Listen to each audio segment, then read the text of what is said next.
Hey, welcome to another episode of the DTC Insider podcast. I'm Roisentul, your host, and today I'm going to interview Brock Mammoser.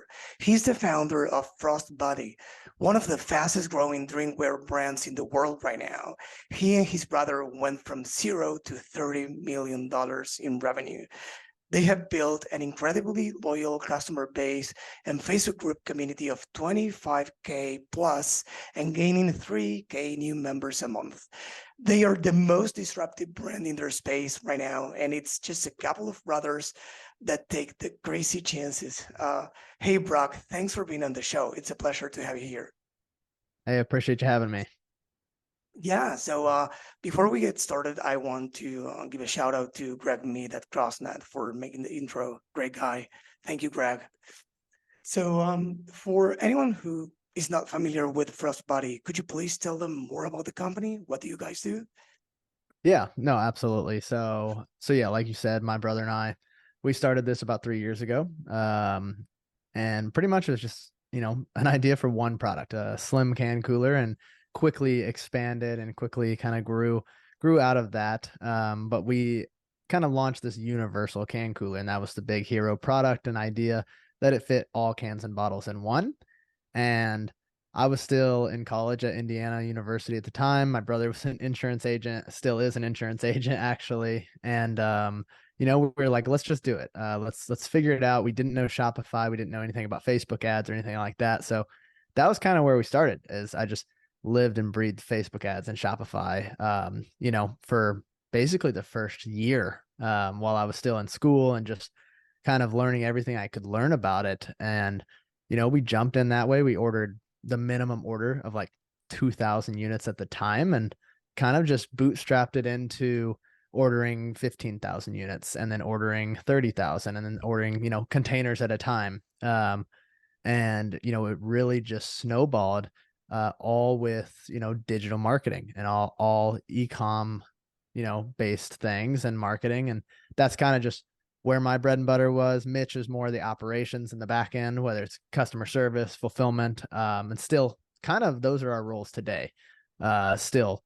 And so, it quickly went from making no money to, I think we did $1 million pretty quickly. And then in our first year, we were able to do 11 million. And then we jumped up to 19 million or so after that. And then now we're on pace for, oh gosh, I honestly don't even know what we're on pace for this year. I haven't looked because we're more focused on our bottom line this year more than anything. And again, I think that just comes with a lot of learning and a lot of maturity through the business, and a lot of failures, a lot of obstacles that we've overcame. But yeah, more or less, we started with no knowledge of anything. And it's just really been trial and error and learning everything there is to know about e-commerce. And then now, more expansion into retail, Amazon, and other channels. Is this your first business?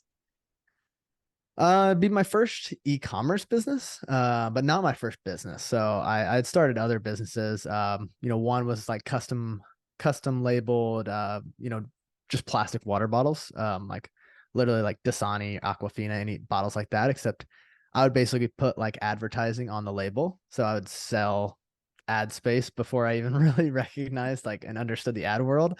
So I did that in high school. It actually worked fairly well. It was better than any summer job I could have. I mean, I was making a couple grand at a time every order, which was awesome. And then I tried to do like this healthy edible cookie dough, which was called Fit Dough. Tried to do that my sophomore year of college. Could not figure out kind of the co-packing manufacturing of it. So ended up shutting that down. And then ironically enough, me and a buddy tried to do a resealable canned water company. And I'm not even kidding you. We started at the exact same time that Liquid Death started. And we were like, man, Liquid Death. We're like, what is just a silly name and idea. We're like that we're going to kill them. That's going to be easy. And it's so funny seeing where they're at now. I'm like, okay, never mind. They had a great idea. So we shut that down. We knew we didn't have the capital and the funding, nor were we going to go get it. We were still in, and we ran track at Indiana. And so that was more the focus than going out and getting seed money and doing all that. So that kind of all led me to, hey, I need something remote. I need something that I can bootstrap, and I need something that, is going to be a pretty simple process to start. Yeah. I asked that question because I discussed with a few people. One of them that I can remember right now is Jeremiah Brummer at No Commerce, the founder at No Yep. Commerce.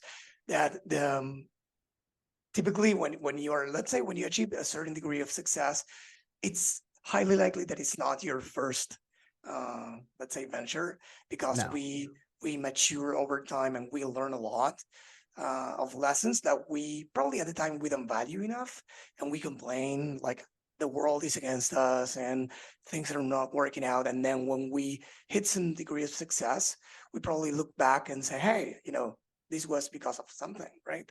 So Yeah. that's awesome, because we are going to get to the, let's say, to break down the success you're having right now, because I'm sure that everyone listening or watching this is curious about that.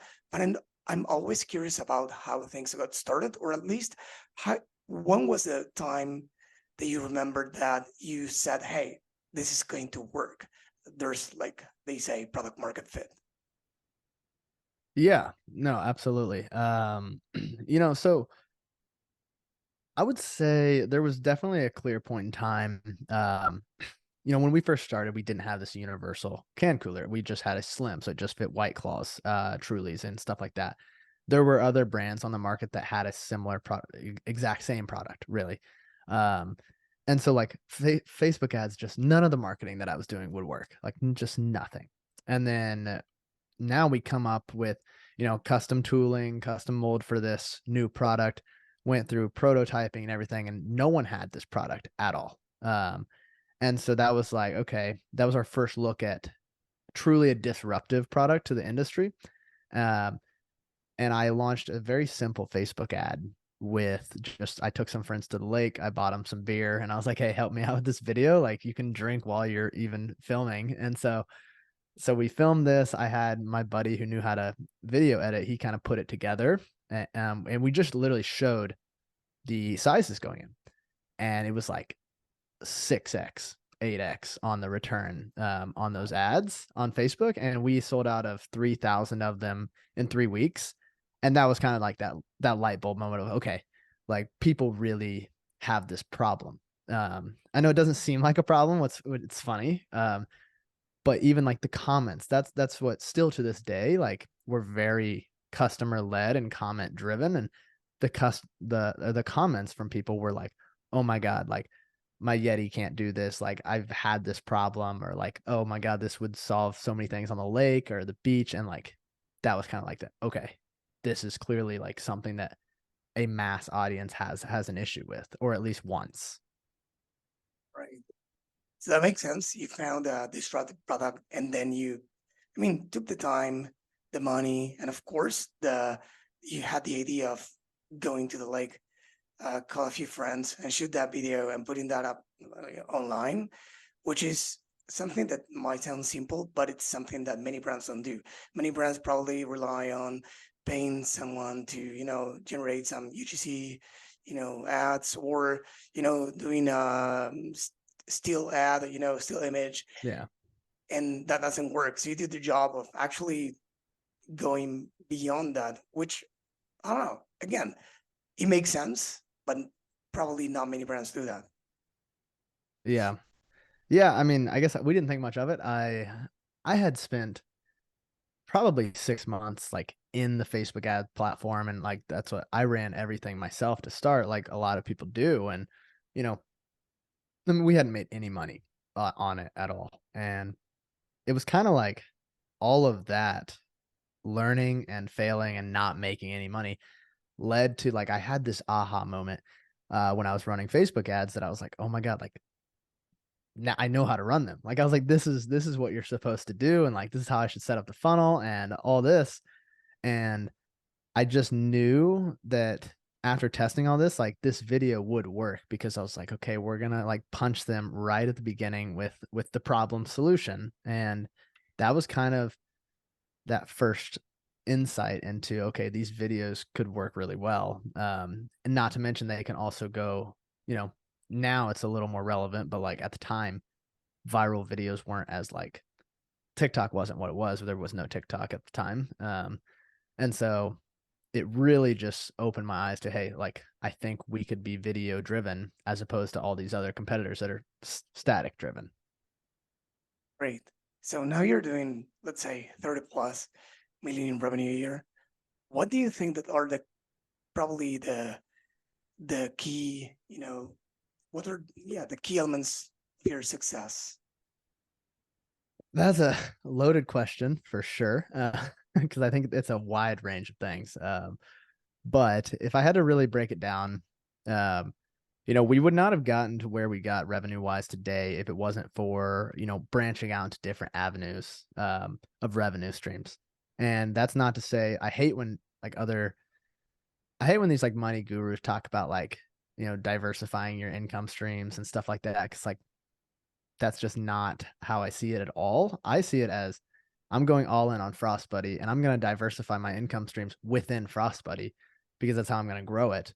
And if I'm putting my time elsewhere, like it's not growing Frost Buddy. So like that's where my focus is and I can diversify within that. So, where we hit a point on frostbuddy.com and Shopify where I was like, okay, it's going to be hard to get past this point unless we start launching more products.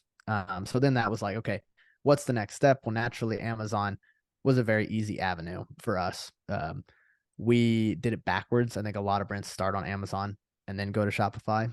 And I think we did the harder route, which was great though, because we had all this brand presence on Amazon already. Our search traffic was crazy. So we launched and we pretty much hit the ground running.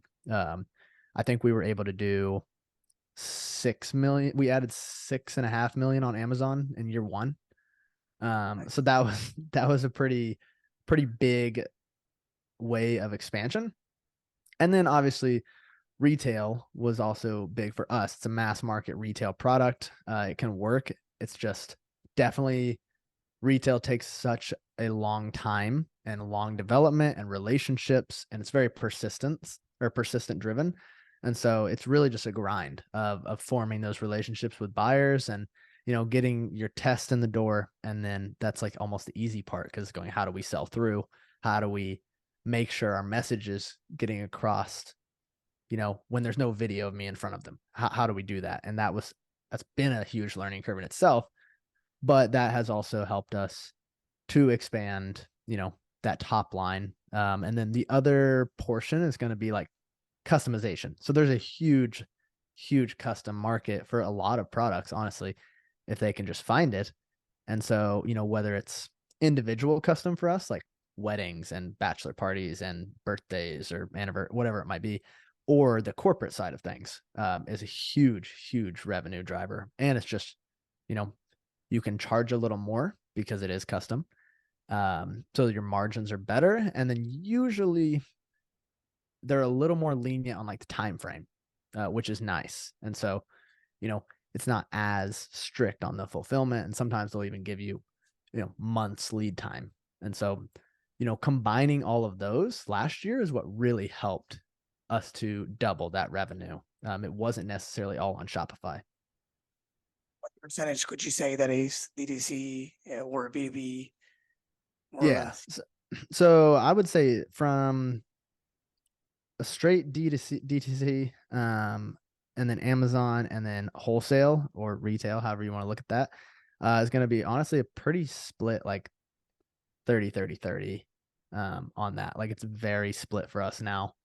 And then custom is going to be, honestly, custom falls in both the D2C bucket and the wholesale bucket. So we don't really, I guess, track that as heavily. I could get you a full breakdown if I had to. Awesome. What about company culture, mission, vision? Do you see that more as a theoretical thing, or do you actually use that? That's a good question. I would say, so it was my brother and I, right? So, I think naturally a lot of the company culture, how you look at it, is going to come from, it's going to come from your founders. And on top of that, it's going to come from probably your founder's upbringing a lot of times. And so like I think our culture is just a larger representation of our family and who we are. We're very close. We are very transparent and blunt with people if we have to be. So we were all athletes growing up, and so we're very, very competitive. And we speak our mind to each other, but we also work really hard. And so I think there's just been a lot of that carryover into when we hire people. Here's the expectation. We're going to work our butts off. We're going to appreciate you for it. We're going to have a lot of fun while we're doing it. But if you also screw up, we're going to let you know that you screwed up. And I'm not going to fire you, but I'm going to make sure that we understand what happened, and we're not going to let it happen again, because that's just not what we do. And so, one learning curve in the culture that I've had, as a young founder, especially, I mean, I just turned 25. So, as you're hiring people that are older than you, sometimes it can be tricky. But I've also found that just by letting people know up front the expectation is honestly where most people fail, in my opinion, in building culture, and not setting that up front. So I don't have personally, like, we don't have like these mission and vision statements like out there and like, hey, here's what you need to know. Not really. We don't have that. And we are all virtual. So that's also a little more tricky. But I would also go as far as to say hiring people that that you can really, really trust. Like, trust is everything to us. And so that's like our number one thing. If I can't trust you, like, it's not going to work, because we've had some hurdles with that. And those people are no longer with us.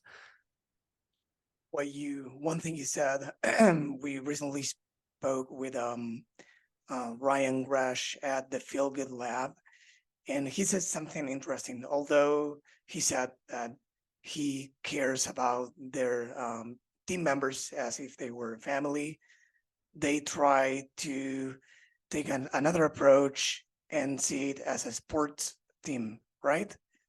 In a sports team, you need to perform. Otherwise you go to the bench. Yeah. Or not. We're not even the bench, right? We need to perform, and it's not personal, no hard feelings. It's just we need each player to perform, right? Yeah. So I think that was an interesting take, right? I like that, actually, because I see the family dynamic. I see that. And honestly, ours is a lot of family dynamic because, well, like 4 of us are family. So like there is that.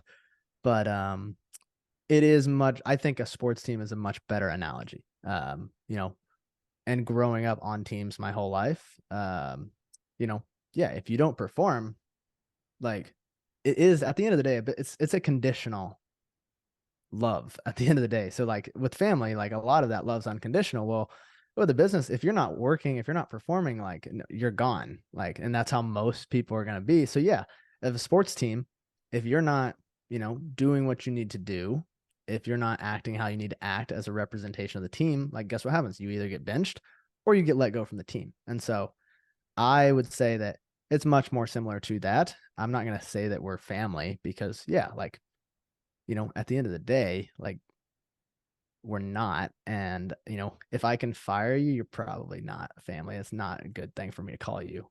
Yeah. I mean, you could, I guess.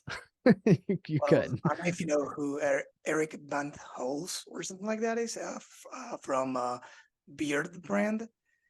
Um, I don't know him personally, but I do know of him. yeah, I had him on last year or the year before, and he actually fired his brother because he was following it's a story he tells. He was following like I don't know if you read the book Traction, which Yep. presents the US system, and following that, he said, "Hey, wrong person, wrong seat." And I remember he, telling me that, and it was hard, but it was the right Mhm. call. I'm not saying you do the Absolutely. same. I'm not saying. Yeah. I'm just saying that some people do when they need to. But anyways, changing subjects for a sec, diving deeper into the acquisition side of things. I know Yeah. you are, or at least you were on doing the Facebook ads. I don't know if you keep doing that, but if you do, or if you are close to it, do you know what's working for you guys, or what levers you can pull nowadays in an ad account, whether it's Facebook, Google, or TikTok? Yeah, absolutely. So I don't run the paid media portion, but I am extremely close to it. And I actually, what's funny is as big as we are, I still make every single ad for our entire account. Um, and I have not outsourced that. I have tried to outsource it, but I know I don't know. That's just the big lever for us is I know our customers inside and out. I'm so close with them.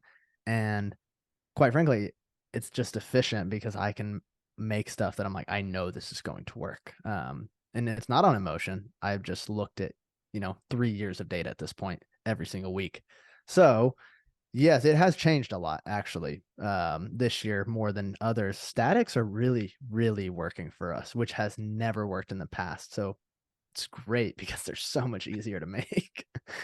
I'm like, I can knock out 50 statics in Canva like no other, and they work.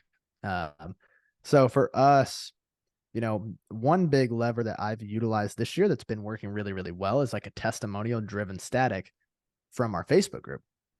And it's really, really raw organic photos. And so I'm not even kidding you. They'll post like, let's say our new product fits Starbucks and Dunkin' cups and it keeps the ice in your iced coffee a lot longer, especially like if you're, in a warm state in the summer, it melts so fast. So it'll keep their ice sometimes for 24 hours, and they'll post like before and after photos and stuff like that, or they'll post that with a testimonial on their post. And I'll ask them, I'll say, hey, can I use this? They always say yes. And so all I do is I screenshot it, I take the photo, and then I take a little block their comment of their testimonial. Usually it's just, again, something really raw, like, oh my God, I can't believe it actually held my ice this long and can't believe it did this and that. And I'll put that right over the top of that raw photo. That is literally it. And they kill it. I mean, they are killing it. And what's great is we can pump out, I can pump out 30 of those because there's, we probably have 30 to 40 posts a day in that group. And it's so organic and it's so real. And all the angles are a little different because it's just everyone's different perception of how they love the product. So that's been working extremely well. And then the other lever that we pulled this year, I mean, we're having our highest return on our ads that we've ever had, like better than 2020, better than any of the like exploding times of Facebook ads. Like this year is by far our best. And we've really banked on new releases, newness, new colors. So for us, like we're obviously different than like, I know some, if you're a single SKU company, like that, you probably can't do that. But like for us, it's very color driven. So anytime we launch new colors, honestly, they're better than even running a promo. Like it's crazy how much of a boost we see from newness and just new. Literally, the ad just says new release, has the color and has the product render. Not even lifestyle. Lifestyles never work for us. We don't run lifestyles. And then the video strategy that we use that has honestly always worked is I make TikToks all the time because we have 380,000 followers on TikTok. And basically we just use that as a testing framework. If it goes viral and it's an ad style or conversion style video, we take it and we take off the watermark and use that for our videos. And that's pretty much it. We really don't get away from that strategy. I hate polished videos. They never work for me. It's a waste of money. And it's just, why would I pay when I can have it just doesn't make sense. When I can have viral videos, I don't know why I would pay like 10, 20 grand for these videos from these creative companies. Yeah, well, I think the difference between you and other founders is that, I mean, there's nothing wrong with one or another approach, but you are pretty active on social yourself, right? Yes. So Very. you know what's working, what's not. You're creating content. So probably other founders with a different profile, a different background, probably more related to, I don't know, operations, finance, or anything else, not Yeah. interested in creating or in being a creator themselves, right? Probably Yeah. they are not that close to what's working or not, and they're willing to pay someone, whether it's in-house or outsourced, to do that for them. But in this case, as you said, it would make sense. And by the Yeah. way, about the image you say, you were referring to, the one with the customer photo of that Yeah. the Starbucks glass. Yep. I saw it on LinkedIn and I found it very cool. I sent it to my team and said, "Hey, Yeah. why do we bother in doing more complex stuff? Why don't we test Literally. stuff like that?" Yeah, that comes with the magic of having a community, right? So when you have a Yeah. community, can come in different forms. It could be a Facebook group, like in your case, or it could be an email list. It could be different things. But when did you start growing that community, and how did you manage to grow it to uh, 25K members? Yeah. Coming up on 30K pretty soon. Um, but the Facebook community has been like the biggest lift for us, in my opinion, of this year, even the end of last year. Like I would tell any founder, like as soon as you're starting, like, hey, start a VIP group. And yeah, it doesn't have to be Facebook. We have an older customer base, and so like it works better because they're all there. But like Discord, I know people that have huge Discord servers. Um, I'm not sure what else you could do. Maybe I don't know if you could do Slack for D2C or not. That's typically more of a mastermind group. But so we started a Facebook group. I initially launched it by, I was like, how do I get a lot of people in this fast? Because like that's the problem, right? Is the initial start, and how do you get the momentum of the ball rolling to where people are posting?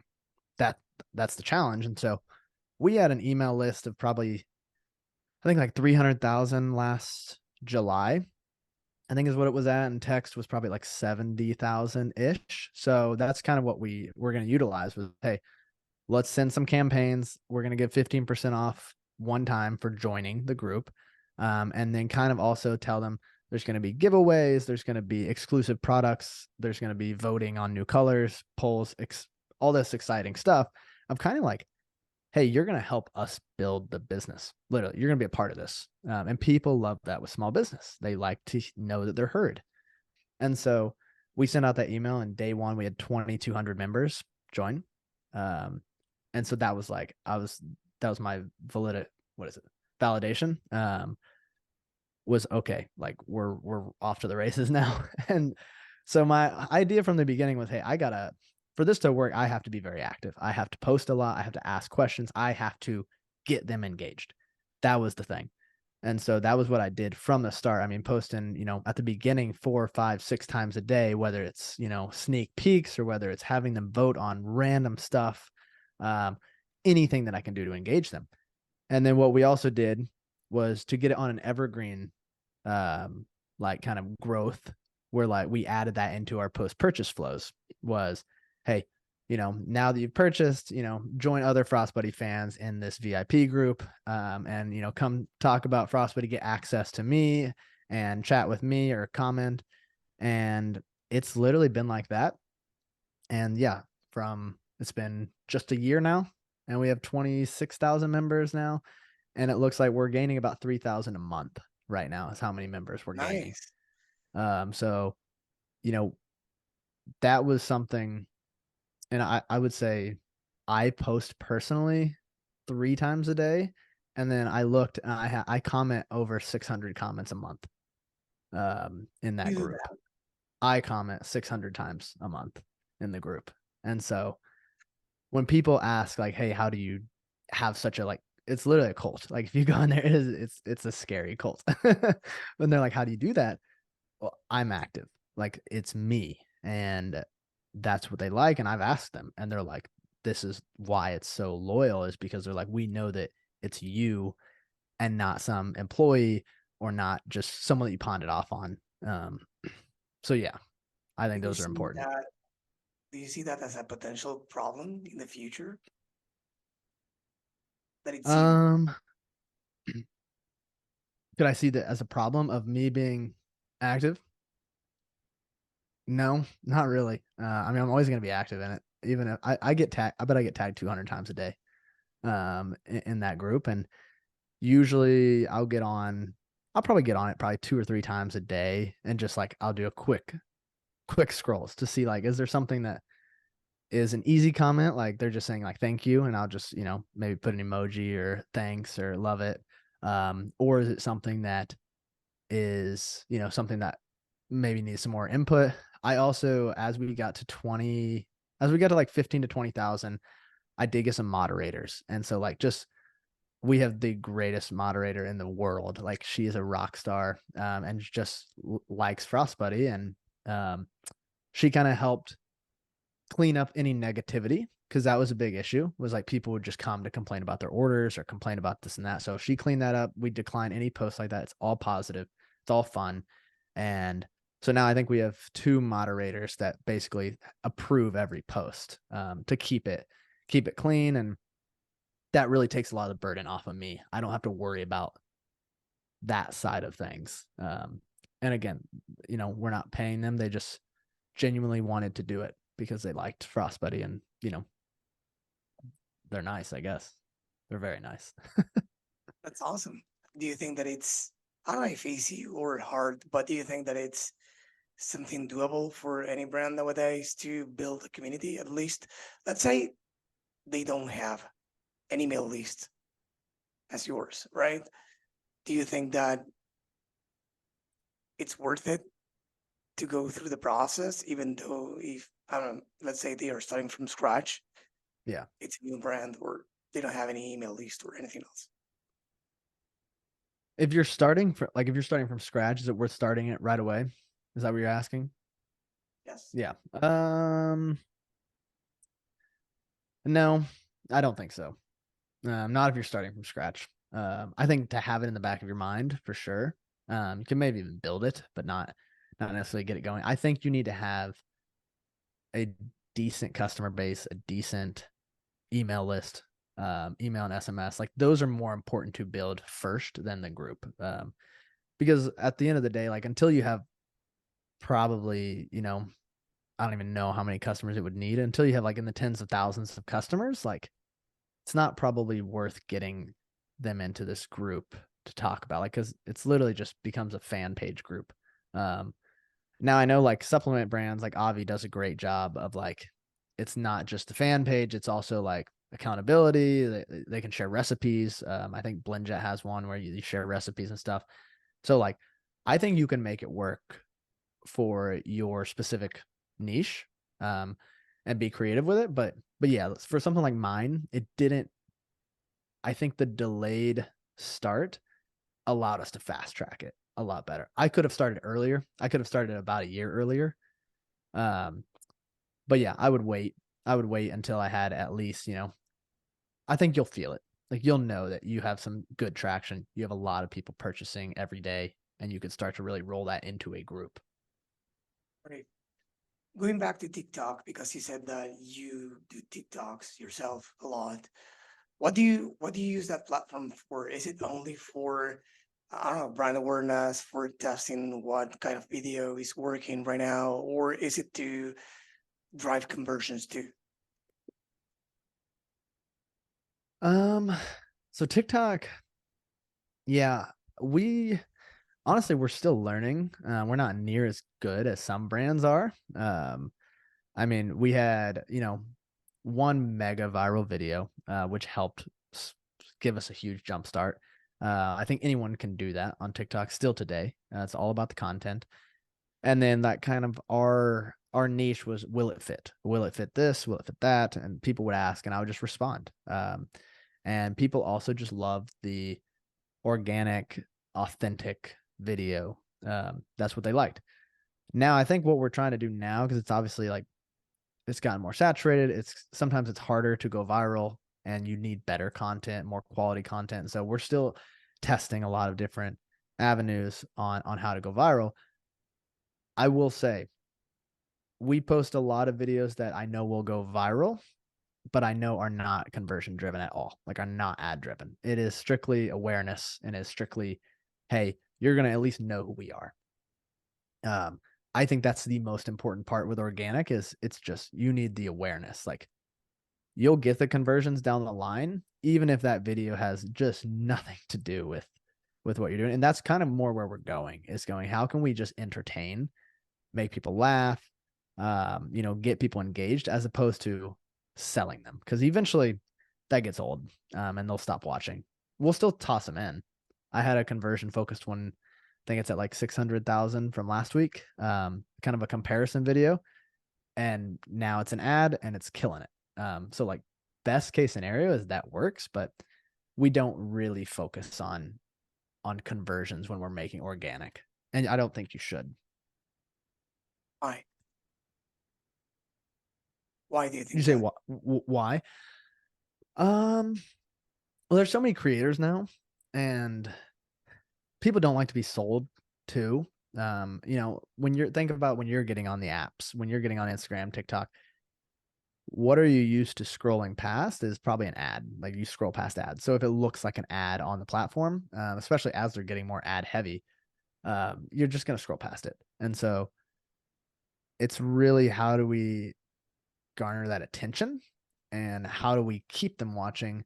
And, like I said, we still don't even know. We don't do it as well as we should. And that's actually our biggest priority right now, is fixing our organic content. And I've talked to some great companies and creators that have been very helpful in terms of like, hey, like if they see a great video the first time and then they see it the second time and it sucks, well, now you might have just lost that chance to keep them watching every single video that you pump out, because they don't know if they can trust that it's a great video. Whereas, so it's kind of like thinking, hey, every single video that you push out, it might be like that's keeping them, or it might also be the first time they see you. And so that kind of changed how I thought about organic, was going, okay, yes, we need to pump out quantity, but we also need to make sure that everything is of quality too, because that might be my only shot to get them to start watching every single video that I pump out. So, Yeah. yeah. So now that we have been discussing for a few minutes, and based on what I know about the brand already, I think that I can answer for you the first question I asked you about the key to your success based on what I see as an outsider, let's say. And I think it's, first, you have a great product, and it's not me saying that or you, it's your customers. Second, Yeah. you care about your customers, and you have went above and beyond for them, answering their comments yourself and building a community. Of course, we all want to get more revenue, grow the business, but there are many ways of doing that. And believe me, I chat with many founders all day long, and it's one common way is definitely not being, as the founder, in touch with the customers every single day. So that's how you learn what they want, what they don't, how to overcome their objections, what they love. And that's how we create actually raving fans. And that's what helps building the successful brand. But that's not all. I've been checking out your website, and I can see, a mile away, that is not like every other Shopify website. It's actually pretty different, and it has different elements. I mean, for instance, when the page loads, the first thing you see is not the homepage, and it's not a pop-up saying, asking you for an email. It's something else. It's asking for what products or product types you're interested in before even asking for the email, and then it shows like a TikTok-like experience. So I wanted to ask you about that. It sounds like the website is a priority for you guys right now, isn't it? A barrier in terms of what?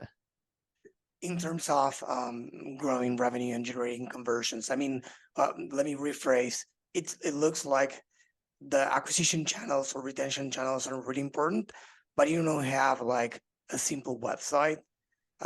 It's simple to use, but it's not like done in 1 minute. It looks like you put a lot of effort into the website. That's what I get Yeah. from it. Yeah. It's definitely not. It was not simple to make.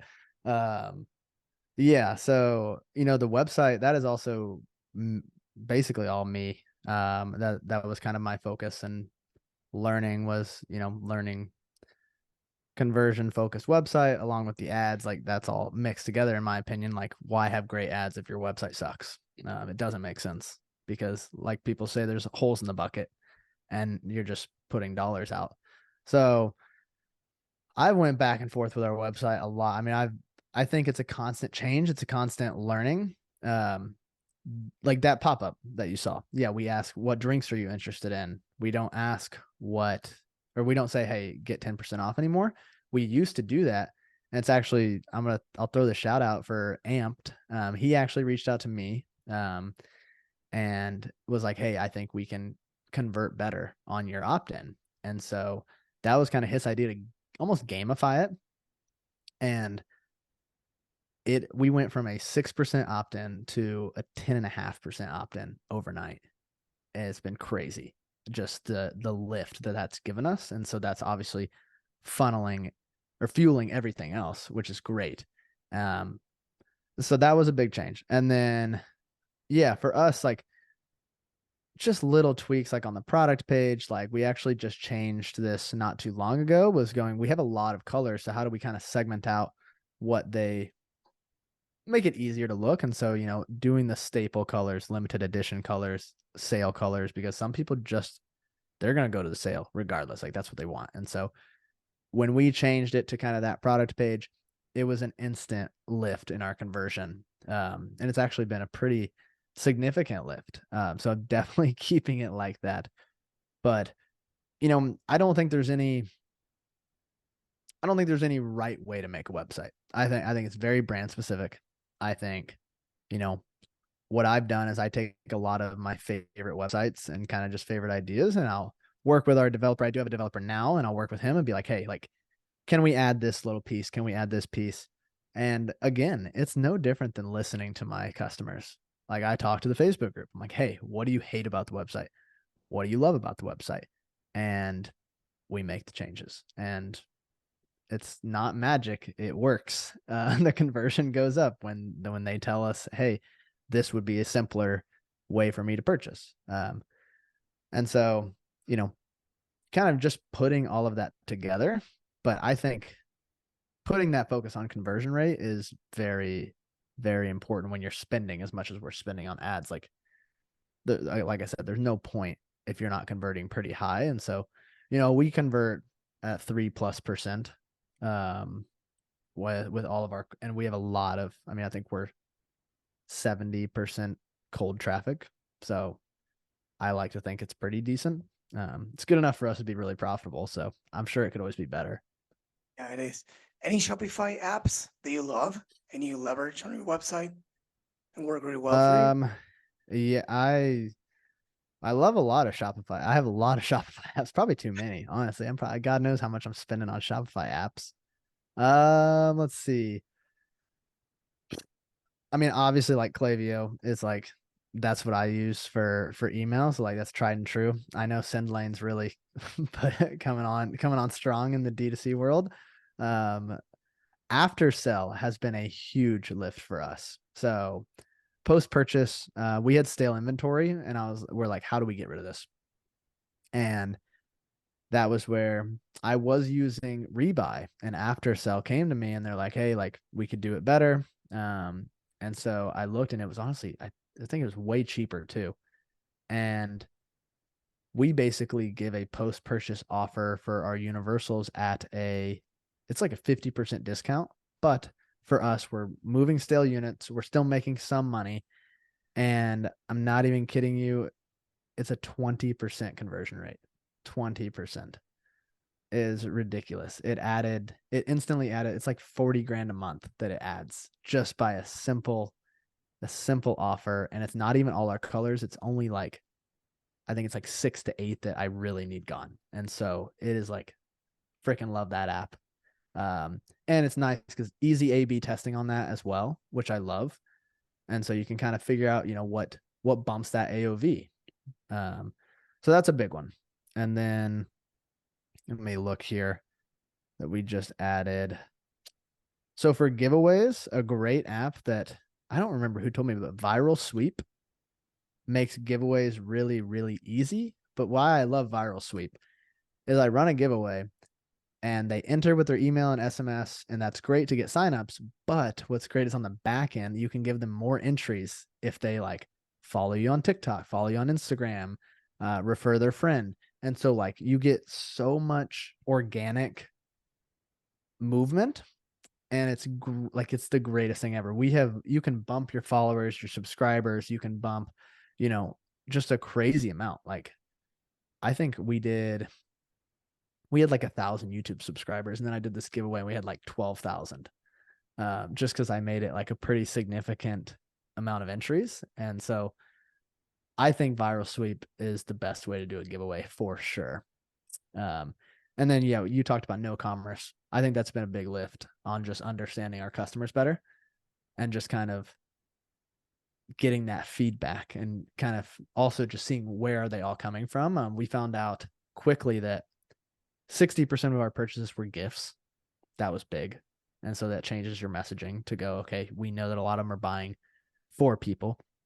And we found out that a third of our acquisition was word of mouth. I would have never known. But it was all people that were like, I came here from a friend.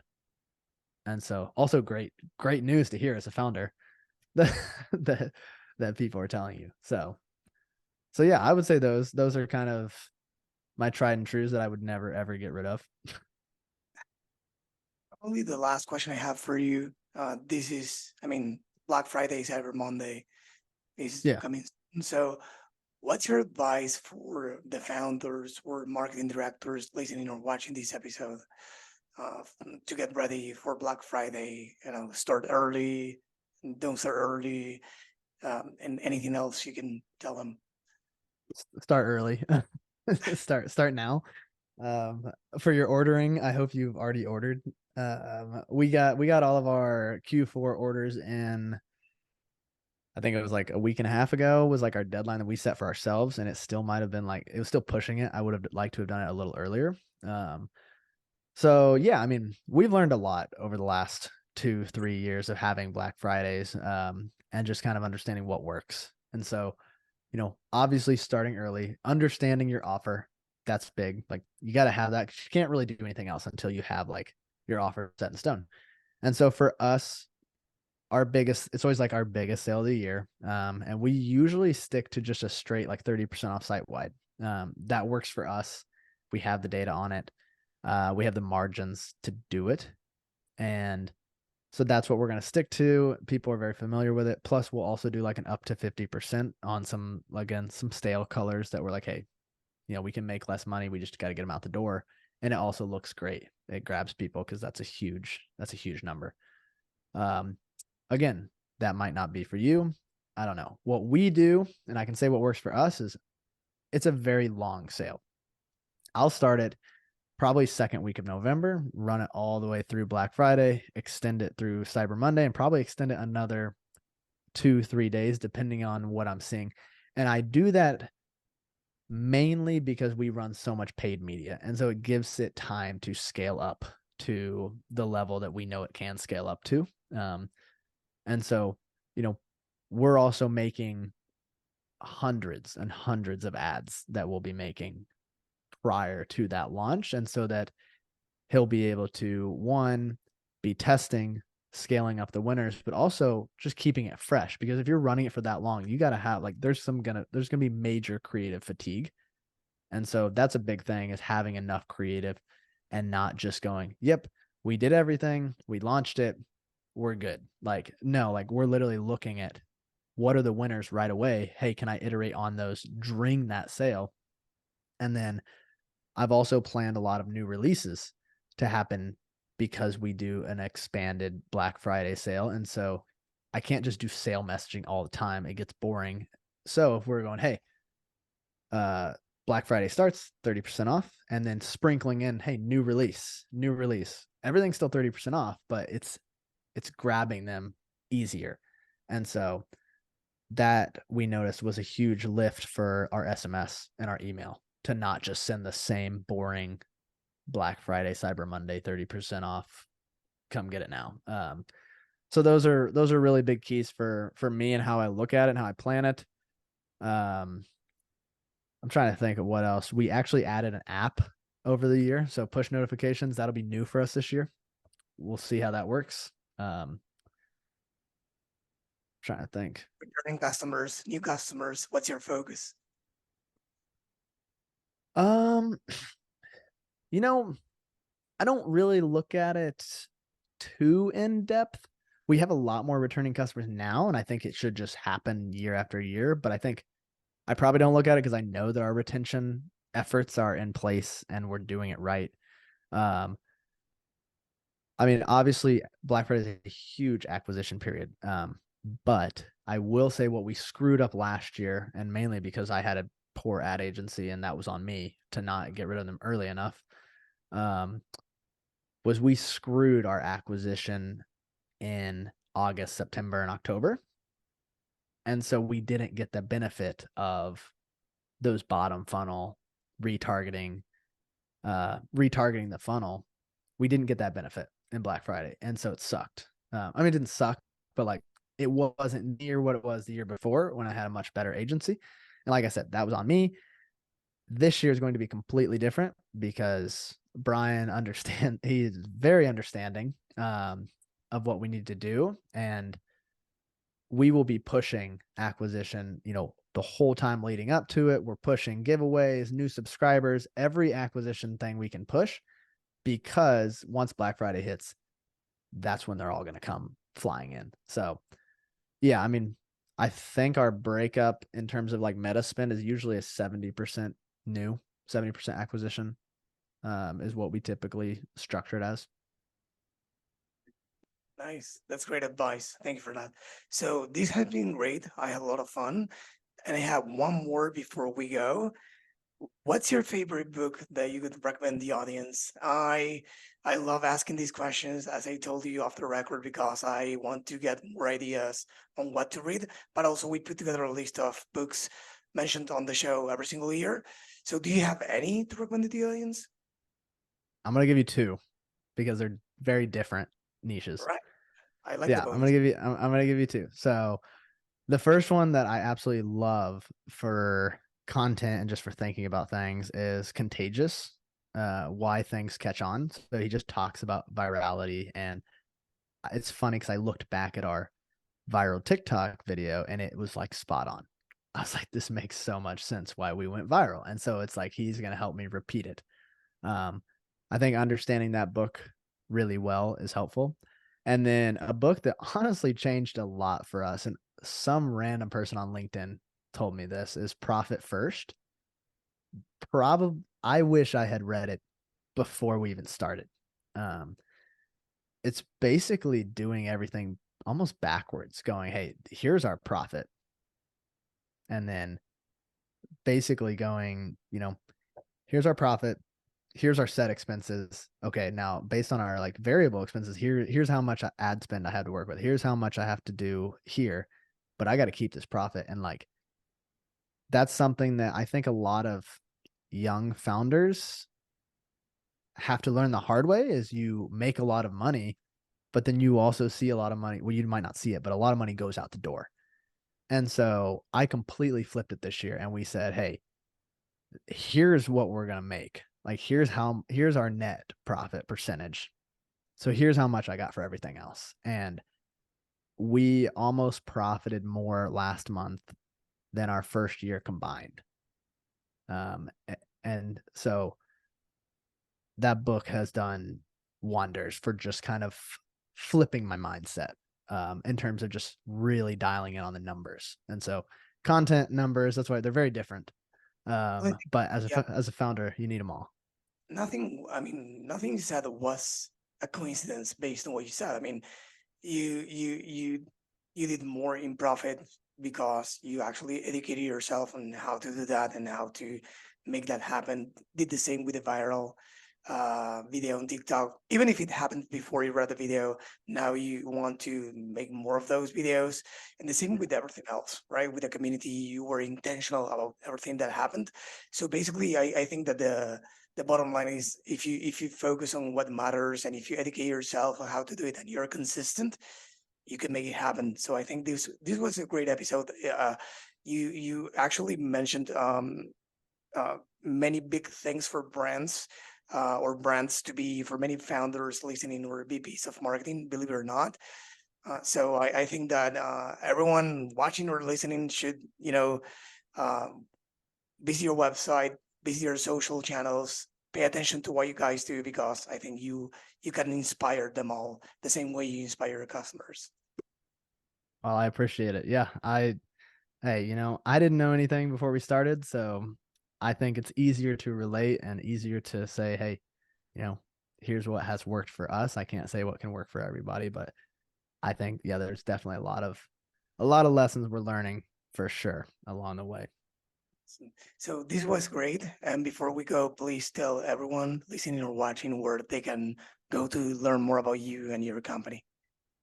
Yeah, absolutely. So LinkedIn, I'm pretty active on LinkedIn. I've been slacking a little bit lately, but just Brock Mammoser, you'll definitely find me. And then Twitter or X, whatever you want to call it. Again, just type in Brock Mammoser. I think it's Brock_Mammoser. You will find me there as well, and usually just tweeting random thoughts about about business and what happens. So I would say those are the two best. And then if you want to see our TikTok, that's just Frost Buddy. Like everything Frost Buddy would just be Frost Buddy. Awesome. We'll make sure to put all the links in the episode page at the DTCinsider.com. Brock, thanks for being here. This was great. Thank you. Hey, absolutely. Thank you.